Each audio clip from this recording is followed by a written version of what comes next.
বিসমিল্লাহির রহমানির রহিম ওয়ালাকাদ যারানা লিজাহান্নামা কাসীরাম মিনাল জিন্নি ওয়াল ইনসি লাহুম কুলুবুন লা ইয়াফকাহুনা বিহা ولهم أعين لا يبصرون بها ولهم آذان لا يسمعون بها أولئك كالأنعام بل هم أضل أولئك هم الغافلون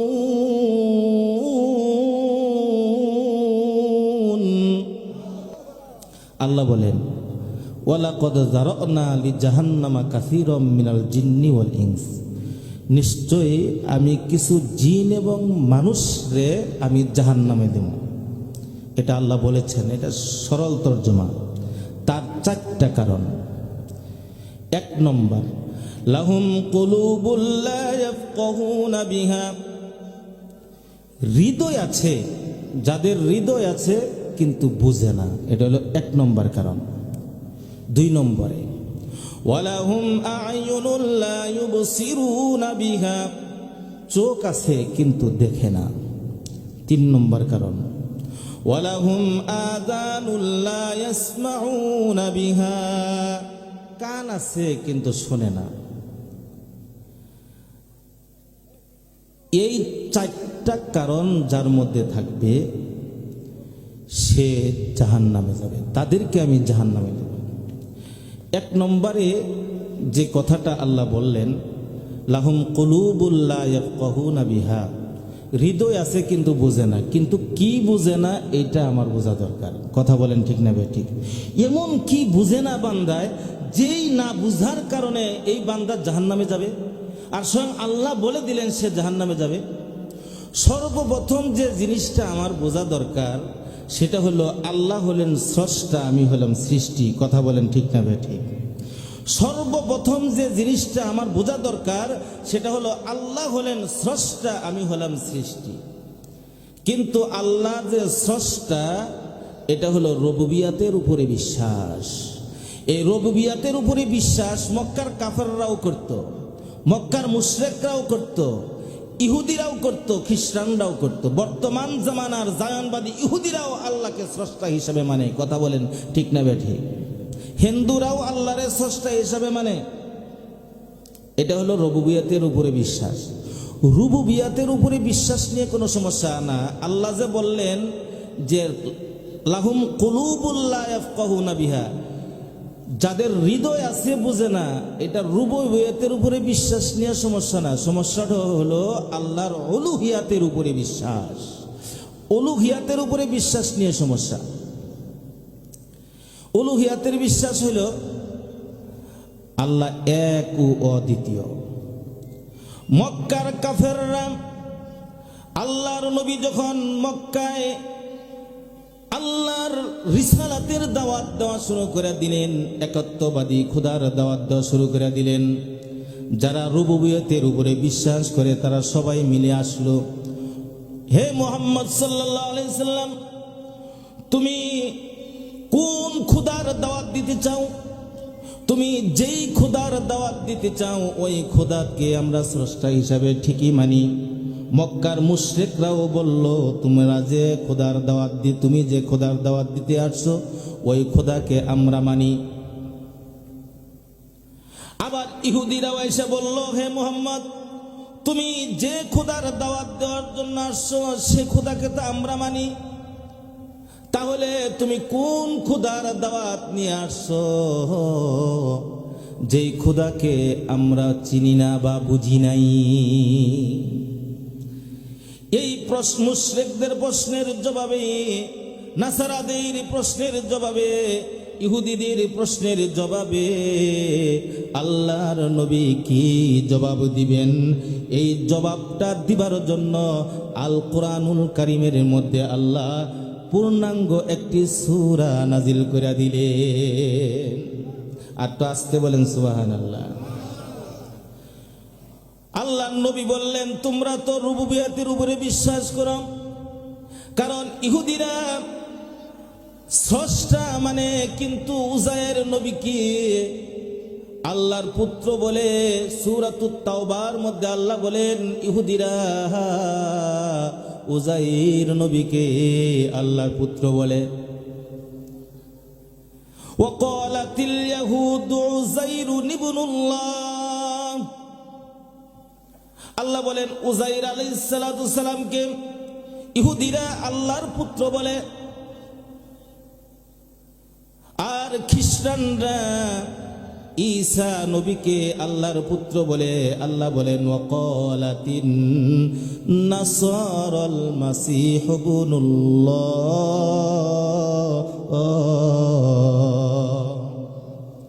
আল্লাহ বলেন ঈসা আলাইহিস সালাতু সালামকে তারা আল্লাহর পুত্র বলে। সুতরাং ও ইহুদিরা ও খ্রিস্টানরা, তোমরা যে স্রষ্টাকে মানো আবার ওই স্রষ্টার পুত্র হিসাবে তোমরা উজাইর নবীকে মানো। আবার তোমরা একজন স্রষ্টাকে মানো, আবার ঈসা নবীকে তোমরা পুত্র হিসাবে বিশ্বাস করো। এই খোদার দাওয়াত দিবার জন্য আমি মক্কা মুনাওয়ারায় তোমাদেরকে ডাকতেছি না। যেই খোদার পুত্র থাকে ওই খোদার দাওয়াত আমি তোমাদেরকে দিতেছি না। তাহলে কোন খোদার দাওয়াত দিতেছ? আল্লাহ বললেন। যেই সূরা আল্লাহ নাজিল করলেন তাদের প্রশ্নের জবাবে এই সূরাটার নাম হলো সূরাতুল ইখলাস। ইখলাস শব্দের অর্থ হলো খাঁটি করা বা নির্ভেজাল করা। নির্ভেজাল এবং খাঁটি করাকেই সূরা ইখলাস বলে। আল্লাহ বলেন হে নবী, আপনি বলে দেন যে তোমরা যে খোদার যে স্রষ্টাকে তোমরা স্রষ্টা হিসাবে মানো, ওটা তোমাদের মানার মধ্যে ভেজাল আছে, তোমাদের মানায় সমস্যা আছে। আমি যে খোদার দাওয়াত তোমাদেরকে দিতেছি এই খোদা মানার মধ্যে কোনো ভেজাল নাই, নির্ভেজাল। আল্লাহ বলেন আপনি বলে দেন কুল, আপনি বলে দেন হুয়াল্লাহু আহাদ, আল্লাহ এক ও অদ্বিতীয়, আল্লাহর কোনো শরিক নাই। তোমরা তো আল্লাহর সাথে শরিকদার সাব্যস্ত করছো। হিন্দুরা আল্লাহর সাথে শরিকদার সাব্যস্ত করতে করতে ওদের দেবতা বানায় ফেলায় দিছে 33 কোটি। এই জন্য ইব্রাহিম আলাইহিস সালাতু সালাম মাঝে মাঝে যখন আজর মূর্তি বানাইয়া বিক্রি করবার দিত, তখন ইব্রাহিম আলাইহিস সালাতু সালাম এগুলারে ভাঙতো বাইরিয়া, ভাঙ্গিয়া হাইরা পরে আইসা বলতো এগুলা বাজারে নিবার পাইলাম না আব্বা। কয় কি রে নিবার পাইলা না? কয় যে নাকি খোদার জাত হইল নাহি, নিয়া যাইতাছি এরা আমার জাহা তিগা লাফায় লাফায় নাইমা একটা আর একটার সাথে কি মারামারি করে একটা আর একটা নাক ভেঙে ফেলাইছে, একজনে হাত ভেঙে ফেলাইছে, একজনে পাও ভেঙে ফেলাই দিছে। আজর কয় বলে যে ইনি কি কষ্ট, ওরা কি মারামারি করবার ভাই নাকি? এখন সুযোগ পাইছে ইব্রাহিম নবী। আব্বা যেই খোদা মারামারি করতে পারে না অথবা মারামারি করলে আবার ফিরাইতে পারে না, ওইটা আবার কিভাবে খোদা হয়? তোমরা কেমনে করে এটারে খোদা মানো? যদি এরা তোমার খোদা হয় আর তোমাকে যদি জাহান্নামে দেওয়া হয়, এই খোদারা নিজেরাই নিজেদেরকে বাঁচাইতে পারে না। এই খোদায় তোমাকে জাহান্নামের আগুন থেকে কেমন করে বাঁচাবি? তোমারে তো তাহলে জাহান্নামের আগুন থেকে এরকম মজা করতো মাঝে মাঝে। একবার মন্দিরে ঢুকছে, ছোট বড় যত খোদা আছে সব কুড়াল দিয়ে বাইরে ব্যক্তিরে বাইঙ্গিয়া যেটা বড় খোদা ওইটার ঘাড়ের মধ্যে বাজাইয়া থুইয়াও পলাইছে। এখন আইসা জিজ্ঞাসা করছে এই মূর্তি না কারা ভাঙছে? কয় এটা ইব্রাহিমেরই কাম। কে রে যে ও তো ইয়ার আগেও মাঝে মাঝে এরকম করছে, পোলা তো কবার তো বানা মাইসে গেছে। পরে কয় যে তোমারই কাম এটা। পরে ডাইগা নিয়েছে, কয় কি ব্যাপার এতগুলাম খোদা মেরে ফেলাই দিছে, এটাই যে বড্ডারি কাম। ওর গাড়ে যখন কুড়াল ওরই কাম, ও ছাড়া এটা কেউ করে না। কয় যে কামের ডাহাতি, এটা কি সম্ভব? ওরা কি আর তোমাকে তোমার এই মূর্তি ভাঙবার পারে? ওর কি ও কি নড়াচড়া করতে পারে কি? তুমি যে বলতেছো ও ভাঙছে, এখন আবার সুযোগ পাইল। আব্বা যদি এত বড় ক্ষুধা হইয়ে ছোট ছোট ক্ষুধাগুলারে কারা মারলো, ফিরাইতে পারলো না, তাহলে তোমাকে যদি জাহান্নামে দেওয়া হয়, তাহলে তুমি কেমন করে জাহান্নামের আগুন থেকে তুমি বাঁচবা? তোমাকে তো জাহান্নামের আগুন থেকে এই খোদারা বাঁচাইতে পারবে না। সুতরাং তোমাকে যে খোদায় বাঁচাইতে পারবে ওই খোদার অনুসরণ করো। কথা বলেন ঠিক না ঠিক? এটা হলো উলুহিয়াতের বিশ্বাস, কোনো শরিকদার চলবে না। কিন্তু ইহুদিরা বড় দুঃখজনকভাবে উজাইর নবীরে শরিকদার সাব্যস্ত করছে। ছোট্ট করে ঘটনাটা বলে দিব। উজাইর আলাইহিস সালাতু সালামের বাড়ি কিন্তু ছিল আপনার কোন জায়গায়? বর্তমানে ফিলিস্তিন, জেরুজালেম, বাইতুল মাকদিস এর আশেপাশে এলাকায় উজাইর আলাইহিস সালাতু সালামের বাড়ি। কিন্তু তৎকালীন যুগে বক্তা নাসর নামক এক জালেম শাসক ছিল। এই জালেম শাসক কোনো একাত্মবাদী খোদার বিশ্বাসীকে মানতে পারত না, কোনোভাবে মানতে পারত না। যারে পাইতো তারেই মারত দিরা। মারতে মারতে এক পর্যায়ে এমন অবস্থা হইল যে জেরুজালেমে এমনভাবে, বক্তা নাসরের বাড়ি আবার আপনার ইরাকে, আপনার বাবেল নামক এক শহর ছিল তৎকালীন যুগে, যেটা এখন বর্তমানে পরিত্যক্ত অবস্থায় আছে। এটা বাগদাদ থেকে 80 কিলোমিটার দূরে। এই 80 কিলোমিটার দূরে, বাগদাদ থেকে 80 কিলোমিটার দূরে অবস্থান যে জায়গাটা, ওইটা হলো আপনার বাবেল শহর করে বলে। কিন্তু ওই বাবেল থেকে আবার ফিলিস্তিন, জেরুজালেম প্রায় 1000 কিলোমিটার, 20 কিলোমিটার কম আছে আর কি, 1000 কিলোমিটার দূর। এত দূরে যাইয়া এই বক্তা নাসর এই জেরুজালেমে এরকম মানুষদেরকে অত্যাচার করত। যারা আল্লাহরে বিশ্বাস করত তারে ধইরা জেলখানায় বন্দি করত। যারা একাত্মবাদীর উপরে বিশ্বাস করত তাদেরকেই ধইরা পাকড়াও করত আর মারত। মারতে মারতে এমন পর্যায়ে হয়ে গেল স্বয়ং হযরত উজাইর আলাইহিস সালাতু সালামকে সহ ধরে ফেলল। এবং উজাইর আলাইহিস সালাতু সালামকে যখন ধরে এই জেরুজালেমে নিয়ে আসলো, তার সঙ্গে আরো 40 জন আলেম ছিলেন। 40 জন আলেম সহ উজাইর আলাইহিস সালাতু সালামকে সহ বক্তা নাসর ধইরা যখন আপনার এই জেরুজালেমে নিয়ে আসলো, জেরুজালেম শহরে তাকায়া দেখে, উজাইর নবী তাকায়া দেখে জেরুজালেমের কোনো একত্ববাদী খোদার বিশ্বাসী কোনো মানুষ নাই, আর যারা বিশ্বাস করে না তারাও নাই। জেরুজালেম একদম ধ্বংস করে দিছে বক্তা নাসর এমন ভাবে নৃশংস অত্যাচার করেছে যে জুলুমের কারণে ওই দেশের সব মানুষগুলা মেরে ফেলেছে, আর কিছু মানুষগুলাকে আবার জেলখানায় আবদ্ধ করেছে। আর যত বিল্ডিং ছিল, ঘরবাড়ি ছিল, সব মাটির সাথে মিশিয়ে দিছে। উজাইর নবী একটা গ্রামগঞ্জে বসবাস করতেন। এই দৃশ্য জেরুজালেমে এসে দেখে উজাইর নবী আশ্চর্য হয়ে গেছে। উজাইর নবীরে দইরা জেলখানায় নিয়ে গেছে। বক্তা নাসরের যে শহর, এই শহর জেরুজালেম থেকে 1000 কিলোমিটার দূরে না, 1000 কিলোমিটার দূরে নিয়ে এসে জেলখানায় আবদ্ধ করছে। কিন্তু উজাইর আলাইহিস সালাতু সালামের চেহারা বড় সুন্দর ছিল। এই সুন্দর চেহারাওয়ালা মানুষটাকে না মাইরা আর বাকি যেটা ছিল সব টিনে মাইরা ফেলেছে। কিন্তু উজাইর আলাইহিস সালাতু সালামকে বলছে যে তোমার চেহারা বড় সুন্দর, তোমারে ছাইরা দিন। উজাইর নবীর ছাইরা দিছে। উজাইর নবী বলতেছেন এখান থেকে 1000 কিলোমিটার দূর আমি কি আর যাইতে পারবো? আমাকে একটু সুযোগ দাও, একটা উট আমারে দাও। আমি যে উটের সোয়ার হইয়া আইছি ওই উটটা আমারে দাও, কিন্তু ওইটা দিম না, তোমার বাঙ্গা দাঙ্গা একটি উট দিয়ে দিম।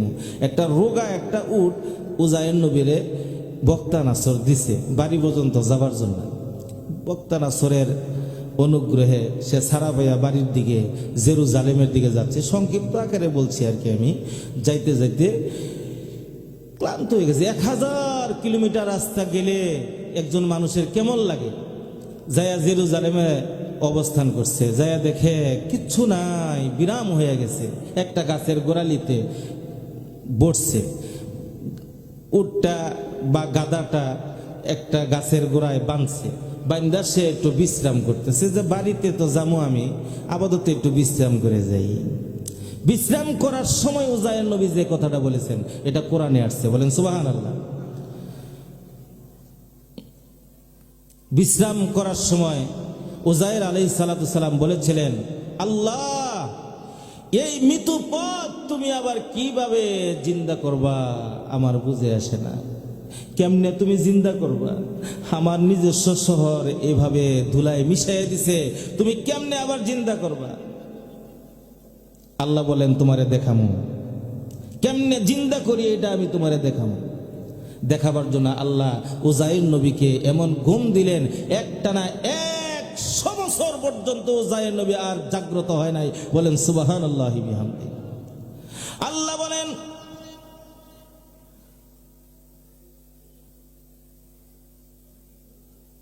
ক্বালা কাম লাবিস,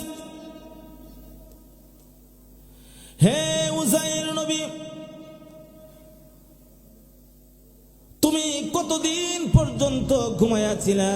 উজাইর নবী বলেন, ফাআমাতাহুল্লাহু মিআতা আমিন সুম্মা বাআসা। উজাইর নবী বলেন, ক্বালা লাবিস্তু ইয়াওমান আও বা'দা ইয়াওম।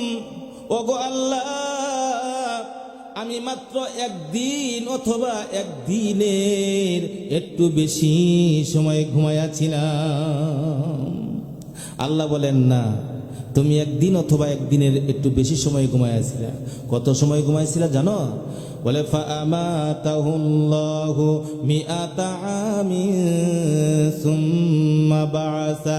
আল্লাহ বলেন, তুমি একদিন ঘুমাও নাই, তুমি একদিন না, 2 দিন না, তুমি 1 মাস না, 2 মাস না, 1 বছর না, 2 বছর না, তুমি 100 বছর পর্যন্ত ঘুমাইয়াছিলা।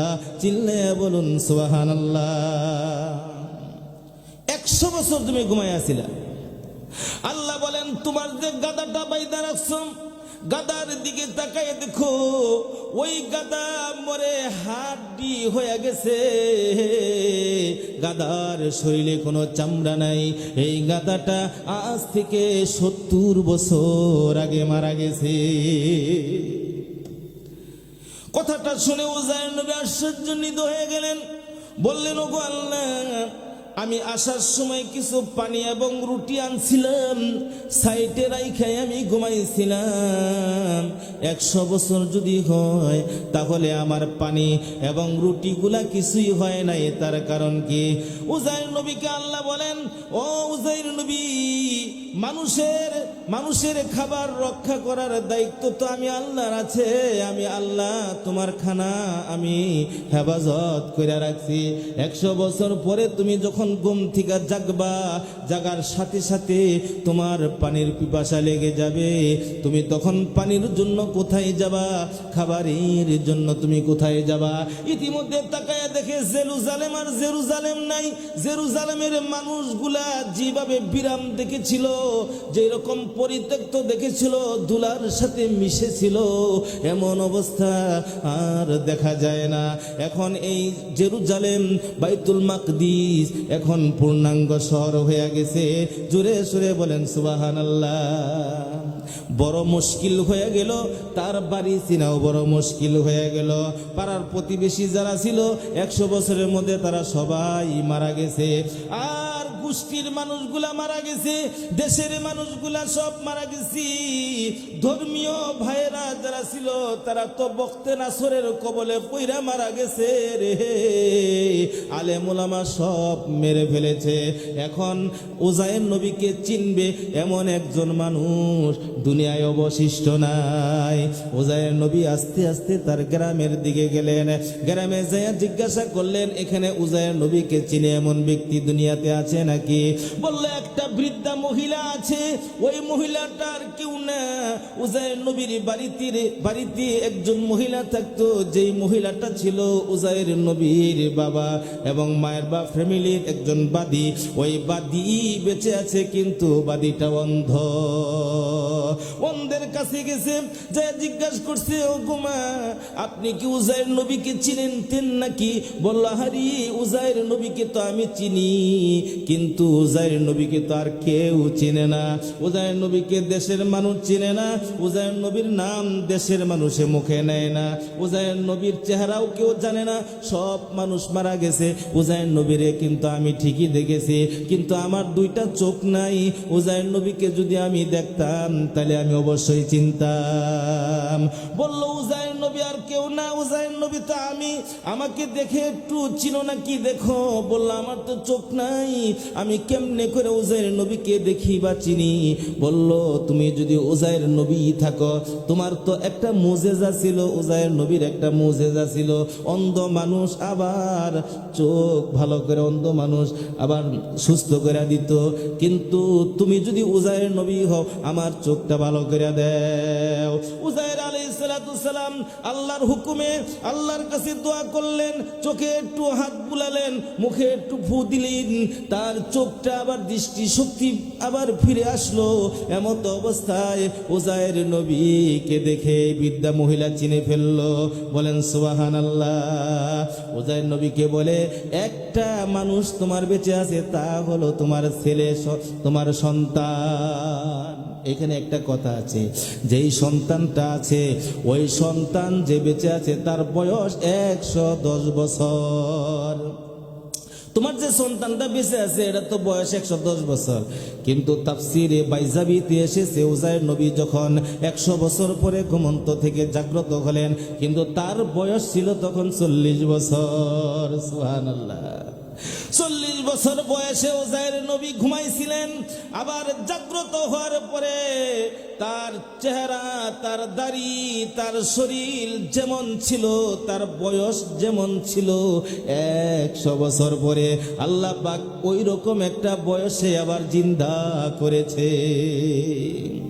কিন্তু এখন তো উজাইর নবীর ছেলের বয়স তো 110 বছর, সে তো বৃদ্ধ হয়ে গেছে, তুমি তো জুয়ান, তোমার দেখে তো তোমার ছেলে চিনবে না।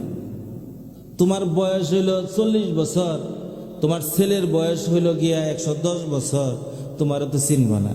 উজাইর নবী বুদ্ধি করলেন, এভাবে চিনানো যাবে না, এভাবে সামনে মানুষের সামনে আলাপ করা যাবে না, চলো বাইতুল মাকদিসের উপর ভিতরে যাই, আমার ছেলেটাকে ডেকে নিয়ে আসো, তুমি সহ আসো, পাড়ার প্রতিবেশীদেরকে দাওয়াত করো, যারা আমাকে সম্পর্কে জানে তাদের সবাইকে বলো, আর তোমার হিতাকাঙ্ক্ষী যারা আছে তাদেরকেও বলো বাইতুল মুকাদ্দাসে যাওয়ার জন্য। সেখানে আমি সবার সঙ্গে কথা বলবো, সেখানে যায় যদি আমি দেশবাসীর সামনে কথা বলি আমি যে আসলে উজাইর নবী, এটা বুঝাইতে বড় সহজ হয়ে যাবে। কাজেই বাইতুল মাকদাসে যাও, তার ছেলেকে নিয়ে। আপনাদের কি খারাপ লাগতেছে? তাহলে একটু জিকির করি, লা ইলাহা লা ইলাহা, একটু মহব্বতে লা ইলাহা।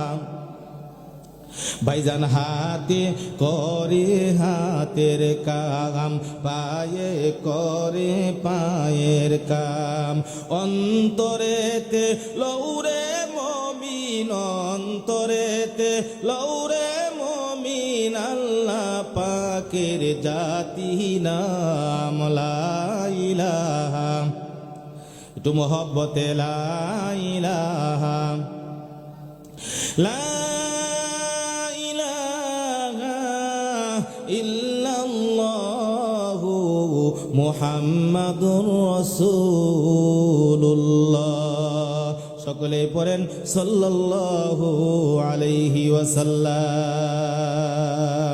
আমার প্রাণের ভাইরা রে, আমার উজাইর আলাইহিস সালাম বুদ্ধি করলো, সবাই রে নিয়ে বাইতুল মাকদাসে ঢুকলো, তার সন্তানকে নিয়েও ঢুকলো, বাদীকে নিয়েও ঢুকলো, পাড়ার প্রতিবেশীদেরকে নিয়েও ঢুকলো।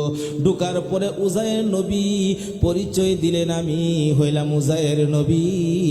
এত দিনের ভিতরে উজাইর আলাইহিস সালামের কাছে যে তাওরাত কিতাব ছিল, ওই তাওরাত কিতাব সবাই ভুলে গেছে।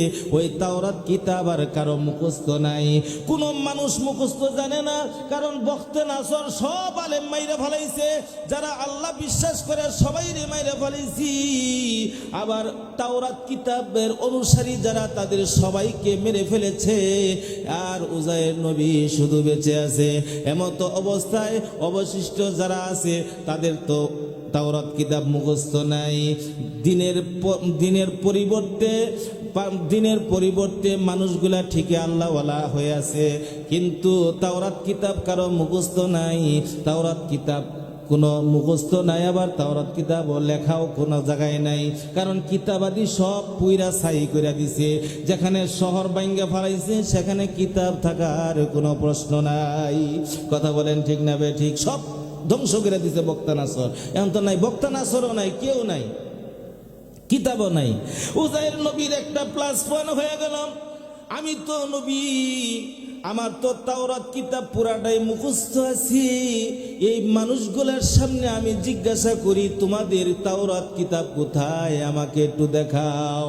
উজাইর নবীকে বলে, তাওরাত কিতাব তো দূরের কথা, তাওরাত কিতাব যারা জানতো তারাও দুনিয়ায় বেঁচে নাই, তাওরাত কিতাবও নাই, কোনো মানুষ বেঁচে নাই, কোনো আলেম ওলামা দেশে নাই, সুতরাং তাওরাত কিতাব লিখবো এমন লোকও নাই। উজাইর আলাইহিস সালাম বললেন, তাওরাত কিতাব পুরাটাই আমার মুখস্থ আছে। বলেন সুবহানাল্লাহ।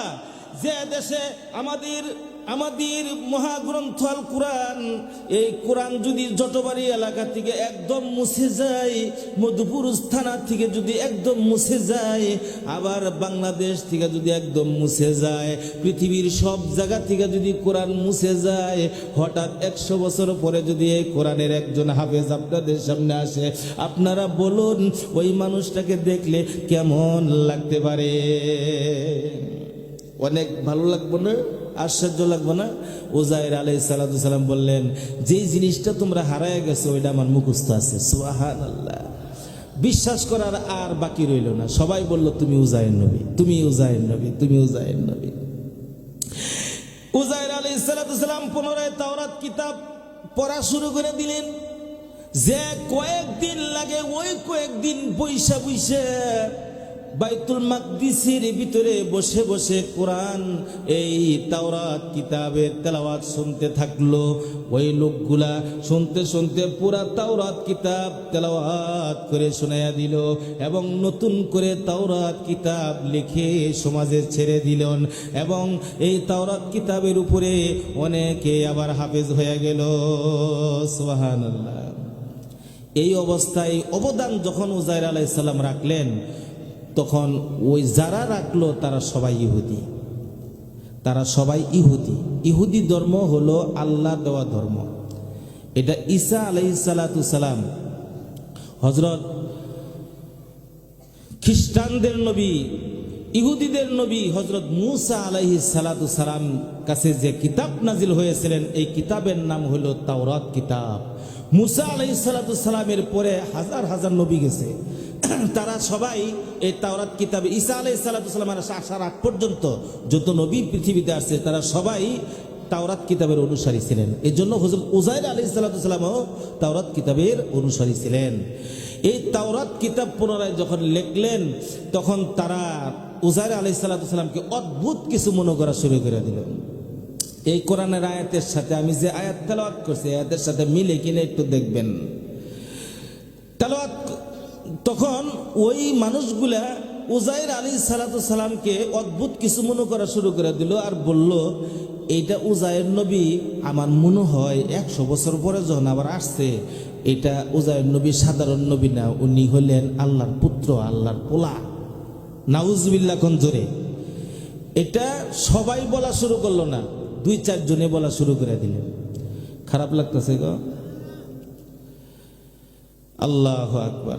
যখন 2-4 জনে বলা শুরু করে দিল, বড় বড় পণ্ডিত যারা, তারাই বলা শুরু করে দিল যে উজাইর নবী আল্লাহর পুত্র। পরবর্তীতে সকল ইহুদিরাই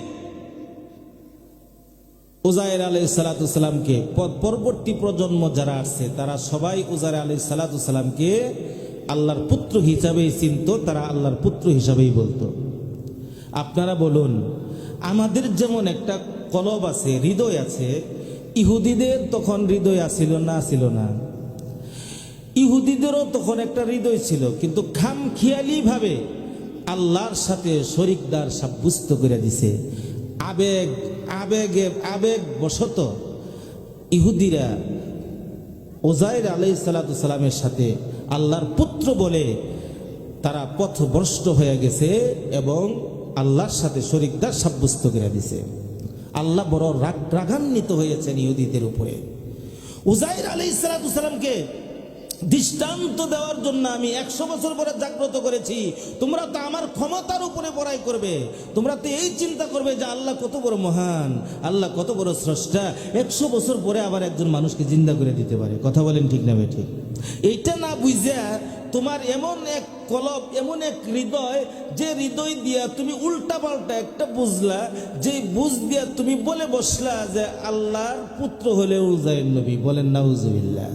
তোমার মেজাজে, তোমার বুদ্ধিয়ে, তোমার কলবে, তোমার হৃদয়ে এটা বুঝতে পারলো না জানে এটা আল্লাহর ক্ষমতা, আল্লাহ যা চান তাই করতে পারেন। কথা বলেন ঠিক না বেটি?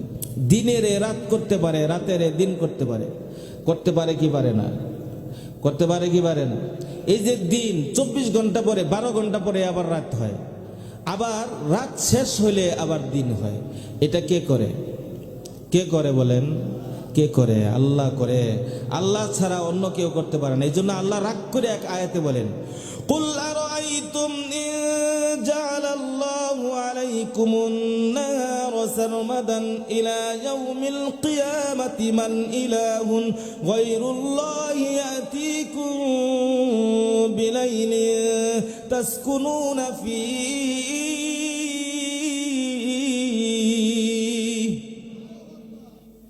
এই যে দিন, এটা যদি আমি 40 দিন পর্যন্ত লম্বা বানাই, তোমাদের এমন কোন প্রভু আছে, এমন কোন গায়রুল্লাহ আছে যে গায়রুল্লাহ আবার তোমার এই দিনটারে টাইনে 12 ঘন্টায় আইনা দিবে? এমন কোন মালিক তোমার আছে? তাহলে তুমি কার ইবাদত করো? তুমি কার গোলামি করো? এটা তো আমি করি, এটা আমার ক্ষমতা আছে। আল্লাহ আরো বলেন সামনে, কুল আরাইতুম ইন জাআলাল্লাহু আলাইকুমুল লাইলা সারমাদান ইলা ইয়াউমিল কিয়ামাতি মান ইলাহুন গায়রুল্লাহি ইয়াতিকুম বিদিয়া। আল্লাহ বলেন, যদি এই রাতটাকে আমি 40 দিন পর্যন্ত লম্বা বানাই, তোমার এমন কোন মালিক আসেনি, এমন কোন প্রভু আছেনি যেই প্রভু আবার 12 ঘন্টা পরেই দিন এনে দিবে? এমন কোন প্রভু তোমার জানা সত্ত্বে আসেনি? এমন কোন মালিক তোমার আছে যেই মালিক এই রাতটাকে আবার 12 ঘন্টা এনে দিবে? আফালা তাসমাউন।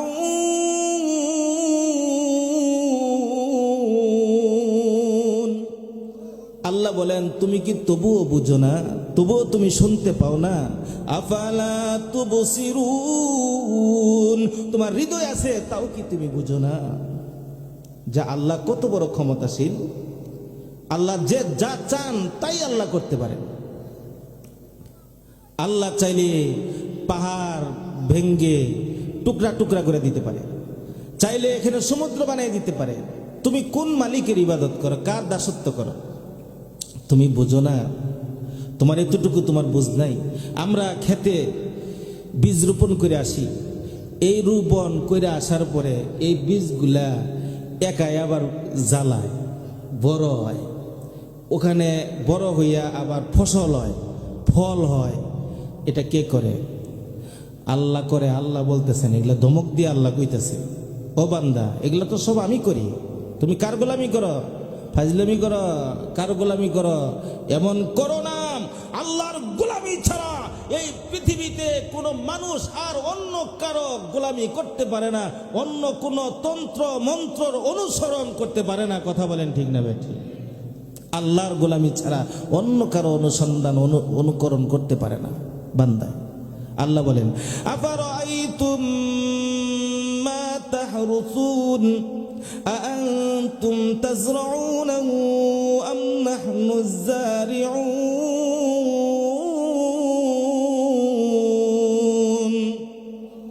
তোমরা যে খেতে বীজ রোপণ করে আসো, সেখান থেকে এই বীজ থেকে আবার কে গাছ অঙ্কুরিত করে বলো তো দেখি তোমরা? আল্লাহ বলেন তোমরা যে বীজ রোপণ করে আসো, সেখান থেকে আবার কে গাছ অঙ্কুরিত করে? আল্লাহ বলেন এটা একমাত্র আমি করি।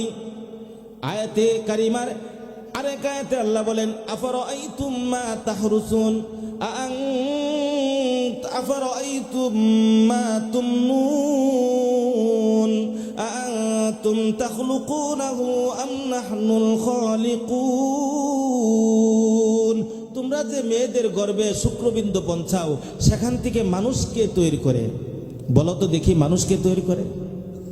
সুতরাং তোমরা কিছুই তৈরি করো না, তোমরা কিছুই বানাও না, তোমাদের কোনো ক্ষমতা নাই।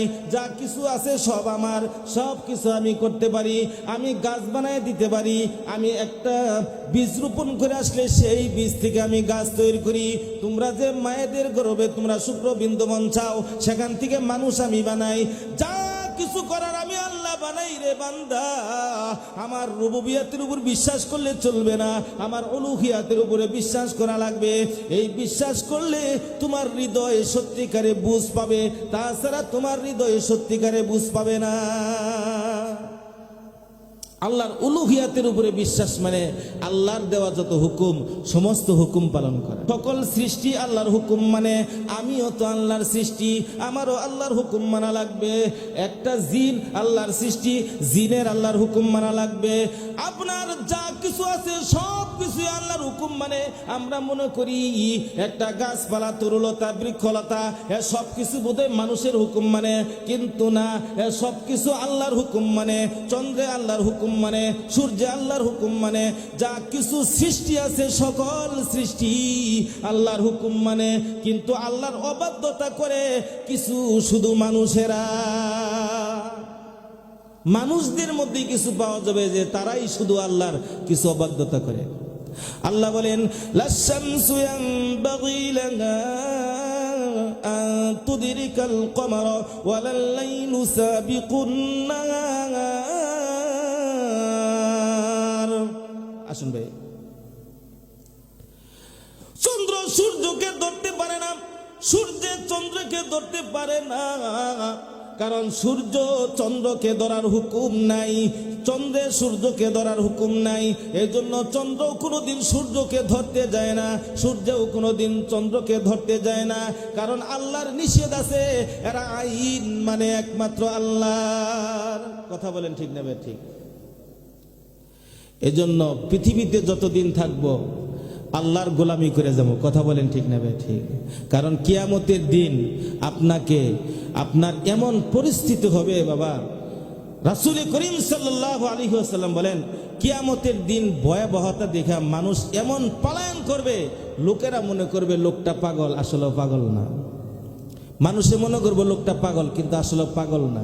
এত ছুটাছুটি করবে আল্লাহর আযাব দেখে, আল্লাহর আযাব দেখে। বন্ধু বন্ধুরে দিকে পলাবো, মায় সন্তানরে দিকে পলাইয়া যাব, সন্তান মায়ের দিকে পলাবো, দেশবাসী পরিচিত মানুষ দিকে পলাইয়া যাব। কেউ কারো সামনাসামনি হতে চাবে না, কারোর দিকে কথা বলবে না, কারোর সাথে কোনো সম্পর্ক করাবে না, শুধু ছোটাছুটির তালে থাকবে। আল্লাহ বলেন ওয়ালা ইয়াসআলু হামিমুন হামিমা। আল্লাহ বলেন কিয়ামতের দিন বন্ধু বন্ধুকে দেখে পলায়ন করবে, বন্ধু বন্ধুর সাথে কথা বলবে না, অথচ বন্ধুরে দেখায় দেওয়া হবে, কিন্তু মনে হবে বন্ধু বন্ধুরে দেখে নাই।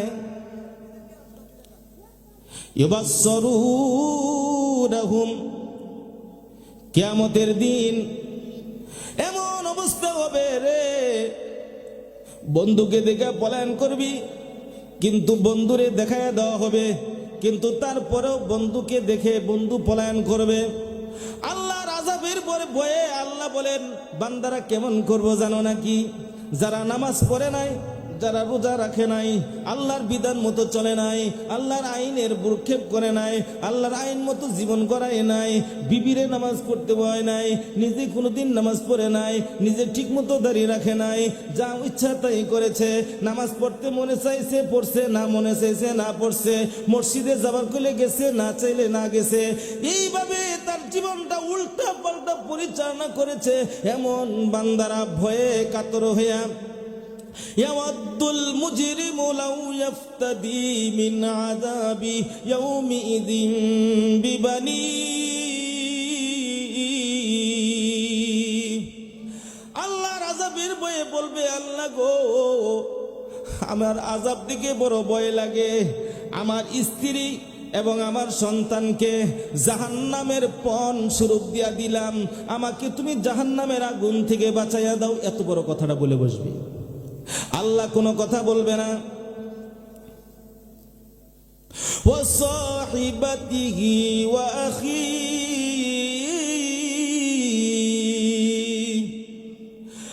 তারপর বলবে, আল্লাহ আমার আপন ভাইয়েরে জাহান্নামের পণ স্বরূপ আমি দিয়া দিলাম। দুনিয়ায় বড় ফাজলামি করেছি, জাহান্নাম থেকে বড় ভয় পাই, আমার বাইরে আমি জাহান্নামের পণ স্বরূপ আমি দিলাম।